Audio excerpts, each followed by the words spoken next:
afternoon, everyone.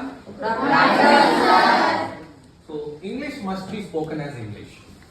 So most of the students will speak English, but they being influenced by their mother tongue. MTA ಅಂತ ಕರಿತೀವಿ.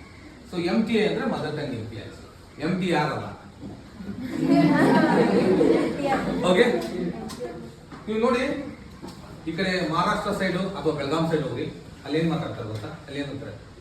ಮೈ father is a farmer ಅಂತ.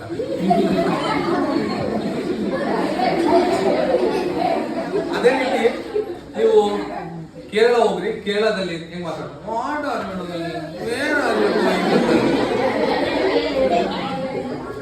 ನೀವು almost all ನೋಡ್ಬೋದು, ಅವ್ರ ರಾತ್ರಿ ಮಲಗುವಾಗ 1 ಗಂಟ, ಬೆಳಿಗ್ಗೆ ಎದ್ದೇಳುವಾಗ 7 ಗಂಟೆ. ಹಂಗೆ ನೀವು ತಮಿಳಿಯನ್ಸ್ ಹೋಗ್ರಿ, ಅವರು ತಮಿಳಲ್ಲಿ ಏನ್ ಮಾಡ್ತಾರೆ ಅಂದ್ರೆ ಶಂಕರ್ ಅಂತಲ್ಲ, ಶಂಕರ್ ಅಂತಾರೆ, ಶಂಕರ್ ಅಂತಾರೆ. ಹೌದಾ? ಹಂಗೆ ತೆಲುಗು ಪ್ಯಾಪರ್, ಬ್ಯಾಕ್ರಿ ಅಂತ. ಹಂಗೆ ವೆಸ್ಟ್ ಬೆಂಗಾಲ್ ಸೈಡ್ ಹೋದ್ರೆ BSN ಅಂತಲ್ಲ, ಏನಂತಾರೆ? BSNL ಅಂತಾರೆ. ಹೌದಲ್ಲ? ಸೊ ಚೇಂಜಸ್ ಆಗುತ್ತೆ. ಸೊ ಆಲ್ಮೋಸ್ಟ್ ಅದೇ. ನೀವು ಕನ್ನಡ, ನೀವು ಎಸ್ಪೆಷಲಿ ಸೌತ್ ಪಾರ್ಟ್ ಹೋದ್ರೆ what man, going to college, coming,